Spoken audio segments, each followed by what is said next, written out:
We've been joined in the studio by lawyer Rashid Dumbuya, Executive Director for Legal Link, and he's here to talk about the Kamarainba Mansari conviction. But let's start off with you, Elkas. It took so long. The advocates were calling for the rights to fair trial, the rights to bail, and all of that. And at the end of the day, the case has ended. Judgment has been handed down to Mohammed Kamarainba Mansari, now being sentenced to 32 years imprisonment. Just give us a quick overview of the matter. The case before the court, Kamarainba and co-accused case got delayed because the judiciary or the judge who presided over the case is cognizance of the very fact that the judiciary operates within the remit of the law. And Section 23 of the Sierra Leone Constitution, Act number 6 of 1991, talks about the right to fair trial.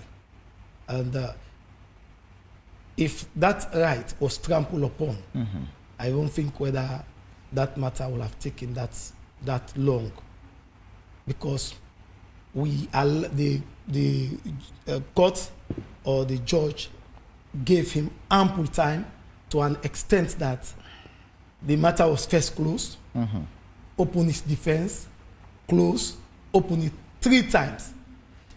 Because the judge was so magnanimous, was so considerate, which is why it took that long. Now, Mohammed Kamarainba Mansari and co-accused Marion Aroni were brought before the Sexual Offences Model Court to answer to 8 counts. Kamarainba Mansari to answer to 8 counts, the co-accused 2-count charges, ranging from conspiracy, sexual penetration, meeting a child for sexual purpose, and aiding and abetting. Now, they made their maiden appearance on August 14, 2020, and the matter came to an end in February 17, I'm sure, 2023, and the prosecution started their case and closed almost within 2 months and a half. The reason why, in fact, it took them more than 2 months was because the day they were to close their case, just slightly over 2 months, that day, Kamarainba fell and was rushed to the hospital on grounds that they said high pressure, had sudden heart attack. So he was taken to the hospital. He was there for 8 weeks. So the prosecution made an application for an order, which was granted. Kamarainba was brought to court again. So that it was in the hospital for 8 weeks. 8 weeks. 8 weeks. He was not coming to court. Outside the facility. No. That's why they told the court. They came. They furnished the court that Kamarainba, on that day, they took him to court and they took him to the hospital. On that day, the prosecution was to close their case within 2 months. So, after which, when they rushed him to the hospital, he was there. He was not coming to court for 8 weeks. On the 9th of December, 2020, the prosecution closed their case. So you see the time. So from August 14 to October, they were supposed to close their case. So because Kamarainba was not coming to court for 8 weeks, and at the end of the day, the prosecution only completed their case on the 9th of December. Now, when the prosecution closed their case, it is incumbent on the part of the defense to open their case. They said they were going for no case submission. The judge asked, no case submission, when are you going to complete? They said within 2 weeks. No case submission, they did not come to court.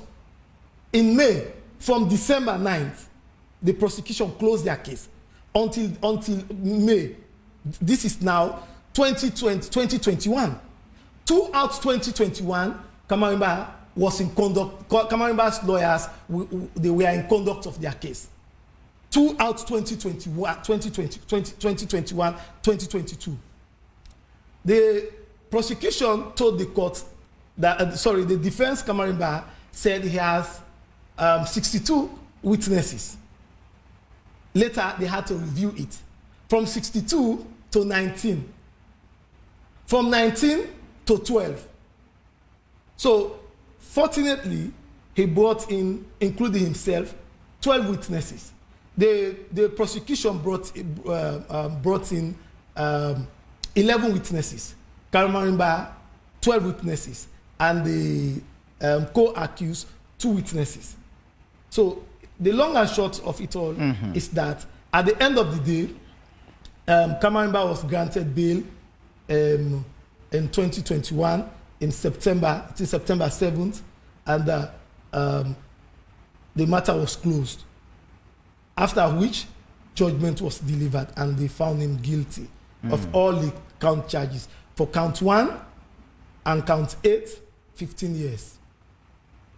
Count 2, 3, 4, 5, 15 years. Count 1 and count 8, they were jointly charged. 1 and 8. 2, 3, 4, 5, single charge, 15 years. 6, 7 to 2 years. And the co-accused, 15 years. All right. Lawyer Rashid. And sentences to run concurrently. Lawyer Rashid, let's talk about some of the things or concerns you have with the Mohammed Kamarainba Mansari's case. Yes, please. Thank you very much, the wisest. We're happy all the time you give us a platform. Legal Link is known for advocacy for justice reforms and legal and policy reforms in our nation. So we are proud to always seize the opportunity to talk about these issues. Yeah, let me make some disclaimer before I go into the nitty-gritties. I'm not the lawyer for Kamarainba, nor is my organization representing him legally in this matter. But we observe, we monitor, and then we advocate for respect for human rights and even within the justice system. So that's the angle we are coming from. So we've monitored this trial, much more so given the fact that we know the sensitivity issues around the entire trial. And it was indeed a pretest in terms of looking at how we will be dealing with sexual predators in court, and how the sexual model court also will ensure fair trial rights of such people. So the question was, as we go after sexual predators, people who allegedly, abuse the rights of young girls and, of course, women in Sierra Leone, what are the guarantees, for fair trial rights of those accused persons as they go through the trial? That's the question we are trying to look at now. So when we look at the case study of the Kamarainba trial, we notice a lot of defects. And I think this is a learning curve for the judiciary. And I hope the Kamarainba's lawyer will look at some of these things as well and make some case perhaps to the Court of Appeal and see what comes out of that. But here are the few things we noticed. So first, the offense of sexual penetration is a bailable offense. It's not one that, in fact, I have argued that all offenses in our jurisdiction are bailable. So it's about the court you're interfacing. So, for example, if it's murder and treason, it's a high court judge that will have to determine. The caveat, however, is there is discretion tied to it. So, in other words, the judge and magistrate has discretion to grant or not grant, but it's a bailable offense. And by virtue of the bail resolution of 2018, it sets out, and tries to, in a way, limit that discretion to be exercised on reasonable grounds. Before now there were no parameters. You can just say, well, it's my discretion not to give. All right. So one, it's a bailable offense, but we noticed that for 14 months, that was not granted. All right. So there was a lot of views and cries about the bail issue of the accused and all of that. So eventually, the judge, even myself, I went there a couple of times, and although I was denied representation at some point because I remember at one point I attempted to make an application. The judge said, "No, well, I'm not on the matter," and that was true because I was not really on the matter from the start. So I was deprived of that. But I was going there particularly to talk about the bail issue, and eventually he got bail. So the judge at some point agreed that yes, I should give him bail. So at that stage, you now want to believe that the discussion has been tilted in his favor. But then we notice now on the approval of that bail, there were also a lot of challenges. And the disappointing side of everything is that notwithstanding all the hues and cries on approval, that was never, considered. And up to the moment, he's been convicted. So there were options, assuming the conditions were not met, perhaps by the accused, the bail conditions. Nothing stops the court. I've argued this before. I mean, it's occurred many times that the court, in its inherent jurisdiction, can vary the bail conditions if at all it's intended, in a truthful way to grant bail to this accused person. Or the lawyers on the other side can also make an aperture for variation. All right. So that's why, in fact, I included among other things that also there are some issues also with this defense team. Right. There are many gaps and lapses, in terms of doing the right thing. Then, of course, the issue of his bail was never approved. All right, and there were many arguments on this. Right. I mean, so and we cannot really have time to go through all of that. But then the third thing that happened, also, which to me was largely also problematic in this trial, was that he fell sick along the process, and we saw documents from the medical, experts in the prisons that confirmed that in fact he was unwell and needed some serious medical attention. I'm not sure that was granted throughout in terms of getting the appropriate medical attention he deserves. We learned there were a few moments of taking him to and fro, a few hospitals, but that was not perhaps the kind of care that he ought to have been given. Then, of course, there was challenges with his defense team as well. At some point, it's as if he doesn't have any lawyer anymore. So that also was an issue we picked up. Then lastly, which is very crucial, when the prosecution has closed the case, so the prosecution has enough time. I'm not too sure the case is stating the right time here. I'm not sure it's 2 months that the prosecution finished their case. I will have to look at the file, and I'll ask for the file. So I will look at the timelines. But I knew they took a lot of time to also make their case. And it's their choice. Okay, they have to take their time slowly to get to proving their case. And now it was the turn of Kamarainba and his lawyers to make their defense. You cannot now, you see, okay, I understand that. So we were in class the other day and we were talking about this thing. So justice delayed is justice denied. True. But then justice hurried is justice buried. So there is a fine balance you have to also put in place. So it's not when you come to defense, you start hurrying them. All right. When the prosecution are taking a lot of time to prove their case. So at some point there was no more patience, but a closure of the case. That closure has to be or confirm the accused or his legal representative.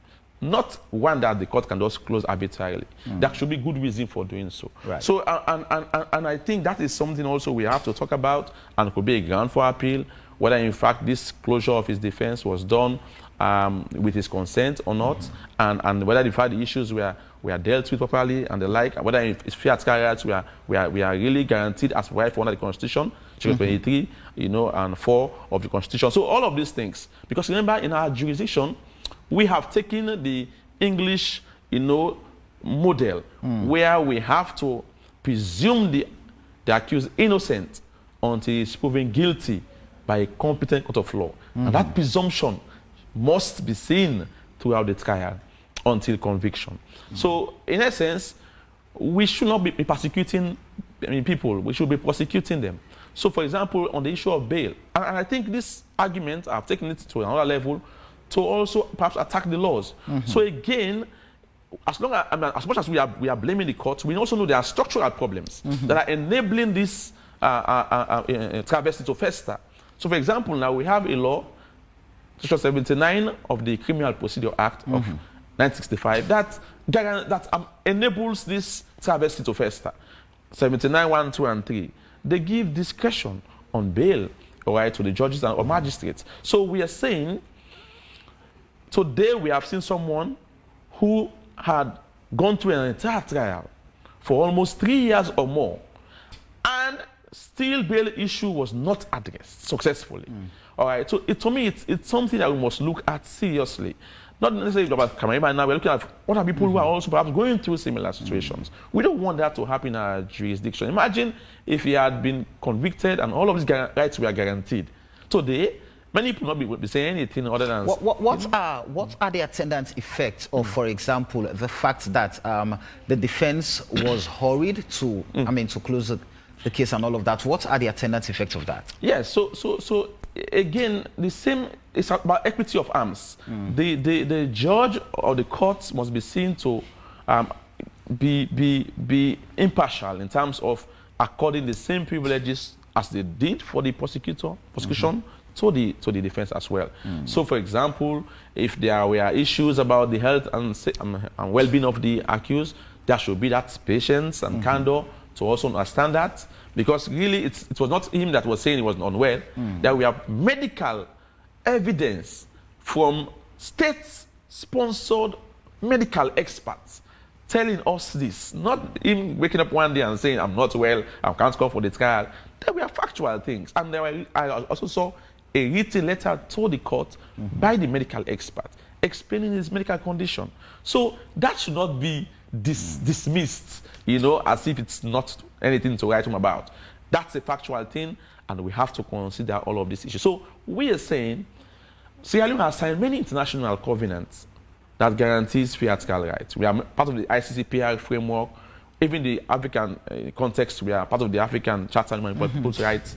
We are also part of the Luanda guidelines, that talks about pretrial detention and all of these things, the rights of suspects and accused persons. So when we don't now implement such in our jurisdiction, Samuel, we are actually in violation of international law. All right. So that's the angle I'm coming from. And I think it should be a lesson for the judiciary going forward to how to deal with suspects and, of course, accused persons that come before them when they are being charged for heinous offenses. The presumption of innocence must be clear. The bail issues, guarantees must be actualized. And, of course, their defense must be given reasonable time to also carry out their case. So Elkas, these are the concerns from Legal Link. Yes, please. And those concerns are... Please, can you give me ample time to But after I ask the question. Please. But after I've asked the question. No problem. So these are the concerns. Of course, they've always been there, these concerns, especially the one that deals with bail. He was granted bail, but conditions not met according to the courts, and so he was still behind bars until judgment was passed. So with all of these things that Rashid has mentioned, would one not question the verdict? No, it depends if what Rashid is saying here, there is no shadow of a doubt, no shadow of a credibility with what the credibility of his presentation. All what Rashid has, Rashid's submissions are not only fallacious, they are far from the truth. Now, let me address them. Please allow me to address them. Go ahead, you have the time. Now, one thing Sierra Leoneans should understand is this. Mohamed Kamarainba Mansari was or is not before the court, or was not before the court as a politician. Mohamed Kamarainba Mansari, like many other accused persons, he was before the court as an accused person, together with the co-accused. Imagine, Rashid spoke about bail, that it took 14 months. As an advocate, as somebody who advocates for human rights, Rashid is the only person that has advocated for Kamarainba consistently, forgetting that we are talking about a child here, a minor here, a victim. Is the crime not bailable? No, I just want to get clarification. I am coming. Please allow me. We've had a situation wherein a final year student, College of Medicine, was before the sexual offences model court, was not even granted bail until the time of conviction. A final year student, he was convicted. Nobody took that up, including Rashid. Are you saying it's personal for Rashid? No, I don't want to say. I don't want because to. From what you are saying, but I just want to tell you. But we agree that the offense is bailable. Critical cases of that nature, of the same. What is very important here is every case, every matter brought before the court has its own unique facts. And to access the court, there are always procedures. Procedural laws are part of the substantive laws, which is why we don't call ourselves court of public opinion. We are, the judiciary is a law court of law, facts. So whatever thing we discuss here should be based on facts. Now, Mohamed Kamarainba Mansari on the 17th September was granted bail together with the co-accused. The same bail condition, the same, there was nothing different in Samuel Wise, nothing different. If Mohamed Kamarainba Mansari, with high standing in society, could not fulfill his bail condition, the co-accused was able to fulfill his bail condition. So it means there was something wrong. And the issue there, no, I need clarification. And the issue there, according to what was in public domain, had to do with his documents. No, not the document. No, not his passport. No document. So what was the issue? In fact, I had to tell Rashid on 98.1 that if Rashid can volunteer, that the following day, it was on Sunday, I said, come Monday to court. If he can volunteer to present yourself as one of the shorties, I will assure you that if all the bail conditions are fulfilled, Kamarainba will be out. Ask him if he ever made that attempt. So if it's about honesty here, whatever thing we are saying, let us don't use advocacy as a smoke screen to paint the judiciary wrongly. When in fact, you are a lawyer, you know what obtains in court. Now, if Mohamed Kamarainba Mansari, the bail conditions were the same, stating that 100 million, like some two shorties. That's just the bail condition. And they were to produce all traveling documents, both foreign and local. If the foreign is an alternative, if you have it, if you have foreign traveling document, you should provide it. The same bail conditions apply to the co-accused. If the co-accused can fulfill the bail condition, why not Mohamed Kamarainba Mansari? In fact, there was even a point. So are you saying, I mean, having the shorties was the problem? That was the problem. Let me tell you what happened. Two people came. A driver, a retired driver. His documents were certified by the master and registrar. Another person came who presented a foreign document, said she is an American citizen. And the judge said should be resident within this jurisdiction. So we prevented her from carrying out the process because she did not meet the requirements. Guess what? When Marion Aruni came, it took her 2 days before coming to court, before approaching the master and registrar. We asked her, I was there, why are you coming now? He said, because I was doing I was making sure I make available all the required documents and make available my shorties. Okay. When she came, that very day, Marion Aruni was out. If Marion Aruni, the co-accused, was able to fulfill that bail condition, when it is the same, there was nothing different. Let Rashid come and tell me now that the bail condition that was given to Kamarainba Mansari is different from the bail condition that was given to Marion Aruni. I will honestly apologize to you. The bail condition the same, no difference. You understand? So it's about, that's why I said when we are here, let's try to provide the right information. How will you go and vary the bail condition when the same bail conditions, the same requirement, this somebody with not better standing in society was able to fulfill the bail condition? Is it not a selective dispensation of justice? Let's talk about. I know we do not have time. Okay, let's talk about the issue of the defense not having enough time as compared to the prosecution. That's also fallacious. That's not true. Okay, Mohamed Kamarainba Mansari initially said he has 62 witnesses. He went further to review the witness list to 19. At the end of the day, he brought in 12 witnesses. The question I will ask the public is this: if he was not given enough time, or the right to fair trial was deprived, why is it that they filed in their closing, they sent in their closing submission? When you file, you send your closing submission, it means you have completed your case. And they were able, the lawyers submitted their closing argument. So it's in fact it's a reason to defeat a Rashid argument that he was not given, his case was, his right to fair trial he was deprived his right to fair trial was deprived of. That's not true. Let me tell you again, another interesting something that happened. Mohammed Kamarainba Mansari said his lawyers, almost 1 year, every day adjournment. You know how many adjournments? When I looked at, before coming, on Friday, I took the file. That's the highest adjournment I have ever seen in Kamarainba Mansari's case. We have 134 adjournments from just Mohammed Kamarainba, 134 adjournments. And the judge was so magnanimous and he tolerated all 134 adjournments. Is that not fair trial? To allow 134 adjournments, that notwithstanding, Mohammed Kamarainba Mansari said, when he told the court, my lawyers have abandoned me because I don't have money to give them. Where was Rashid? Why did he not go and make sure he associates with them?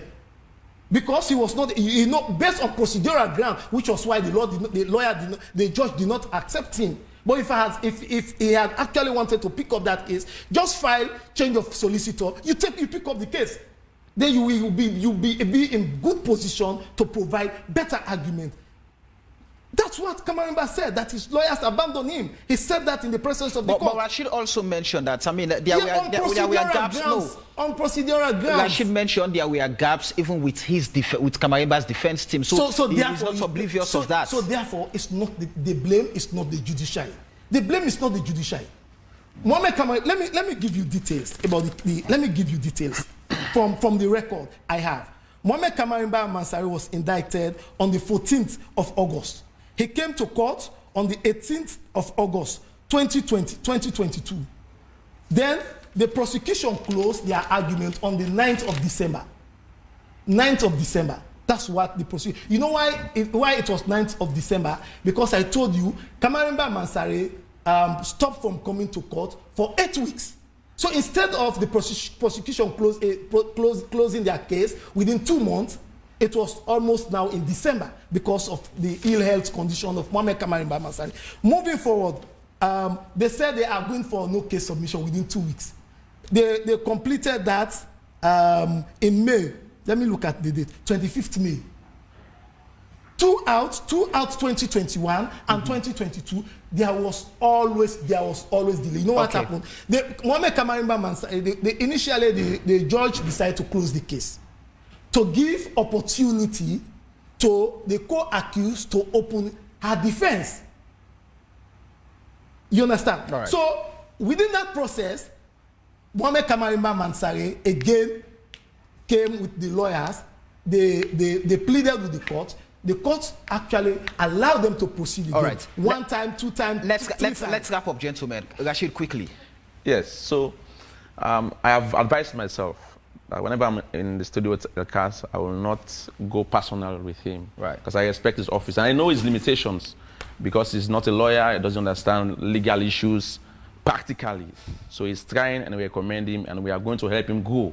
So I'm not going to have, like what the prof had to blast for him, I'm not going to do that. But what I am saying, and I'm an expert in the law, please, and human rights law in particular. When I talk something, just listen and learn. There are frameworks that we have signed up to. And I, a former commissioner for human rights, will not sit down and see those frameworks being violated and hang on your de minimis argument. No. I actually went there to join the party. And I was, in a way, not allowed. That said, I don't need to even go there to advocate on his behalf. And I've been advocating for many, many people apart from Kamarainba. So what you're saying is not also true.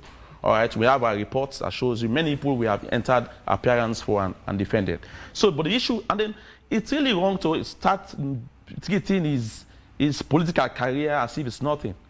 When we have persons that hold high office in our country come before the justice system, we're not saying treat them with a special hand. We're saying don't also dismiss that, because they might perceive that such cases are being used as a political, statesmanship to get him out of the race. So you now have a higher bar to show that you're not going to be cowed to making sure that perhaps agenda is successful. So dismissing that means you're not sensitive to some of these issues. So I will not argue with Elkas. There are many errors. He has the records. I have the records too. We have seen everything and we have analyzed everything. But what we're saying, if I were a lawyer for him, this could be my grounds for appeal. So we don't come here to start saying things. No, we don't fight the judges like that. We go and appeal against the decision. And that I'm sure the lawyers will look into. I'm also talking with the lawyers. So we are concerned, because we are a human rights advocacy group.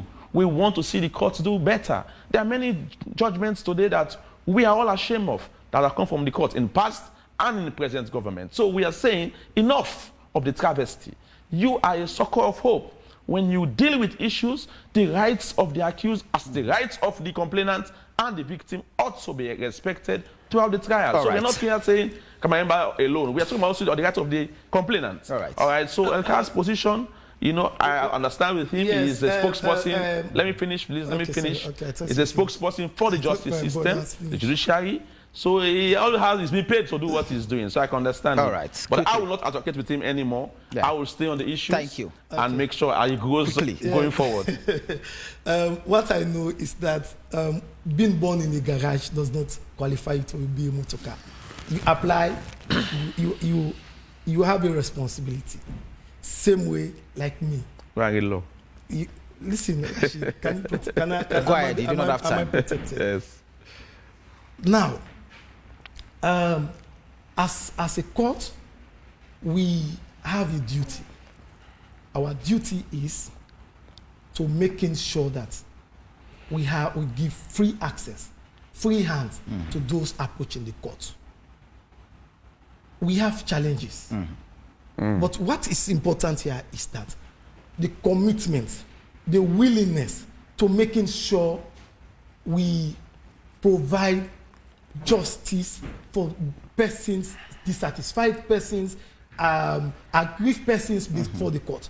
Equally so, when Mr. A approaches the court as a complainant, his right should be guaranteed, should be protected. The same way an accused, when he is before the court, we are cognizant of the very fact that the right of the accused should be protected. Therefore, we always hold the balance. Thank you. And Kamarainba, they have opportunity to appeal or whatsoever, like Rashid is just saying. But when I come here, because I am the competent authority to speak on behalf of the judiciary, I don't talk to misinformed people. Okay. I am not here to curry favor.